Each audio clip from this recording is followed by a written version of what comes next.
طالبان سے جو سلسلہ شروع ہوا اور جو ابھی تک جاری ہے، یہ در حقیقت اسلام کی وہی جعلی شکل ہے جو بنی امیہ سے شروع ہوئی تھی اور آج تک جاری ہے۔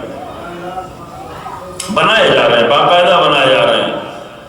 کبھی آل سعود کی حکومت کے طور پر آل سعود کو لایا گیا، آمادہ کیا گیا، بنایا گیا۔ چند ڈاکو تھے، یہ سمندری ڈاکو تھے، ان کو حکومت دی گئی اور ان کو آگر ایک نیا مذہب بنا کر دیا گیا تاکہ یہ مذہب لے کر چلے، تاکہ اس جعلی اسلام کے ذریعے سے لوگوں کو دھوکہ دے۔ یہ 200 سالوں میں یہ سارا کام ہوا۔ یہ کام اسی زمانے سے شروع ہوا۔ آیت اللہ بروجردی حفظ رحمت اللہ علیہ، جو بہت بڑے مرجع ہمارے گزرے ہیں، امام خمینی رحمت اللہ علیہ کے پہلے، انہوں نے ایک بات کہی تھی جو شہید مطہری رحمت اللہ علیہ نے خود ان کے زبان سے سنی، لیکن اس وقت ان کی ہمت نہیں پڑی۔ ان کی بزرگی کے احترام میں سوال کرنے کے بعد میں افسوس کر رہا تھا، اگر مجھے فرصت ہوتی تو میں ان سے پوچھتا، شاید موقع بھی نہیں تھا۔ کہ آیت اللہ بروجردی نے کہا کہ ایک ہی زمانے میں وہابیت اور اخباریت، یہ دونوں تفکر ایک زمانے میں پیدا ہوا۔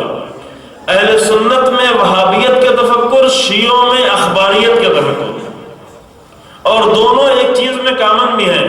وہابیت کے ہاں بھی عقل کو کنڈم کیا جاتا ہے، اخباریت میں بھی عقل کو کنڈم کیا جاتا ہے۔ یہ غور کرنے کی چیز ہے۔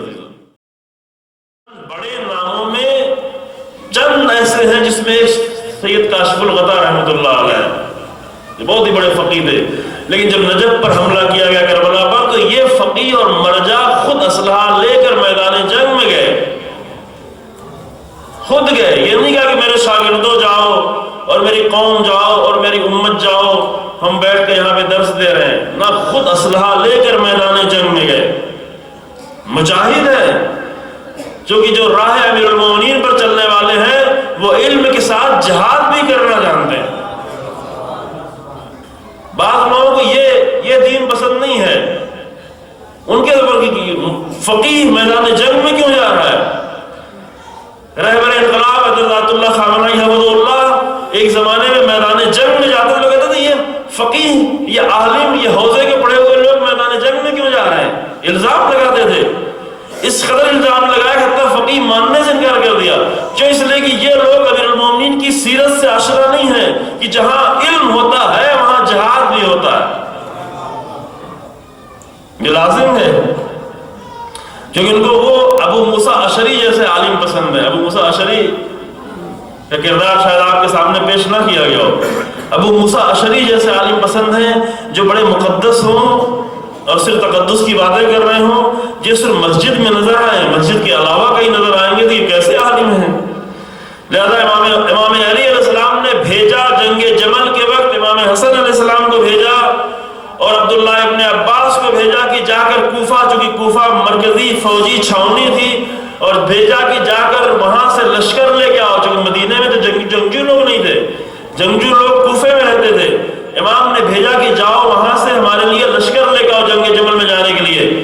تو ابو موسیٰ اشعری جیسا یہی تفکر رکھنے والا ابو موسیٰ اشعری مسجد کوفہ میں آیا اور آ کر اس نے اعلان کیا کہ نہیں، ہمیں کہیں پر بھی جانے کی ضرورت نہیں ہے، کسی جنگ میں جانے کی ضرورت نہیں ہے، یہاں پر خون بہ رہا ہے، جان جا رہی ہے، مسلمان آپس میں لڑ رہے ہیں، لہذا اس وقت سب سے بہتر کام یہ ہے کہ تم جا کر اپنے گھروں میں سو جاؤ۔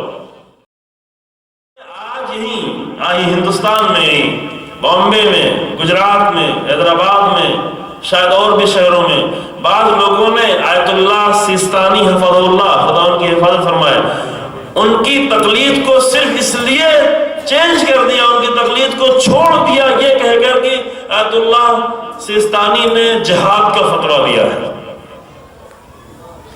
یہ ہم غیروں کی بات نہیں کر رہے ہیں عزیزوں، یہ وہی ہے جو جعلی اسلام ہمارے درمیان میں بھی آ کر پیش کیا جا رہا ہے۔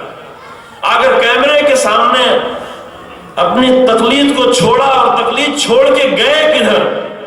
اگر آیت اللہ سیستانی کی تقلید کو چھوڑ کر کسی ایک بڑے مرجع کی طرف جاتے تو بھی افسوس نہیں ہوتا، لیکن اس تقلید کو چھوڑ کر گئے اس کی طرف کہ جس کو برطانیہ مرجع بنانا چاہ رہا ہے۔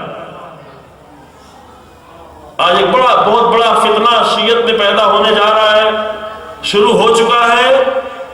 برطانیہ کے ذریعے سے، برطانیہ سمجھ رہے ہیں نا، برطانیہ in England, made in England مرجع بنانے کی کوشش کی جا رہی ہے۔ چونکہ کسی مرجع کو تو برطانیہ نہیں خرید سکتا، مرجع وہ ہوتا ہے جو متقی ہو، جو پرہیزگار ہو، جو خدا والے لوگ ہوتے ہیں، کسی مرجع کو تو نہیں خرید سکتا۔ لہذا کسی کو میڈیا کے ذریعے سے، چینلوں کے ذریعے سے، تصویروں کے ذریعے سے، کیلنڈروں کے ذریعے سے مرجع بنانا، مرجع کون بنایا جا سکتا ہے؟ برطانیہ کا مرجع کون بن سکتا ہے؟ وہی بن سکتا ہے جس کے اندر مرجعیت کی کوئی بھی صلاحیت موجود نہ ہو، کیونکہ جس کے پاس صلاحیت ہے وہ کم سے کم اتنا شعور اور اتنا تقوی رکھتا ہے کہ ظالموں اور باطل کے سامنے اپنے آپ کو جاگر نہیں بھیجتا۔ آج بڑے پیمانے پہ کوشش ہو رہی، آج تک بھی آئے گی، لکھنؤ میں بہت تیزی سے کام ہو رہا ہے۔ لکھنؤ چونکہ بڑے بڑے شہروں کو بھی ٹارگٹ کیا ہے، ابھی شاید آپ تک نہیں آئے ہیں، بڑے بڑے شہروں جہاں بڑی بڑی شیعہ آبادیاں، حتیٰ کرگل تک پہنچ گئی۔ کرگل جو سرحد پر بالکل موجود ہے، جہاں جانے کے لیے زوجیلا جیسے راستے کو طے کرنا پڑتا ہے، جہاں زندگی اور موت کا خطرہ لگا رہتا ہے، وہاں تک بھی پہنچے۔ کیوں؟ اس لیے وہاں پہ شیعہ آبادی بڑی ہے، 1 لاکھ سے زیادہ شیعہ وہاں پر موجود۔ لکھنؤ سے لے کر چنئی سے لے کر کے، یعنی ساؤتھ سے لے کر کے نارتھ تک ہر جگہ پہنچے ہیں، اور آپ تک بھی پہنچا جائے گا، شاید پتہ نہیں پہنچے بھی ہوں۔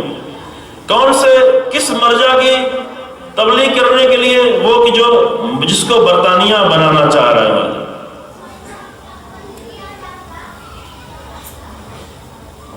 اور اسی سال 40 میں بہت زیادہ شرارتیں ہوئی ہیں خود کربلا کے راستے میں، بہت زیادہ، اگر ذہنوں کو خراب کیا گیا ہے، اور ایک شیعت میں ایک بڑا فتنہ بنا کر باقاعدہ طور پر پیدا کیا ہے۔ کون سا فتنہ؟ ایک حقیقی اسلام کے مقابلے میں جعلی اسلام پیش کرنا۔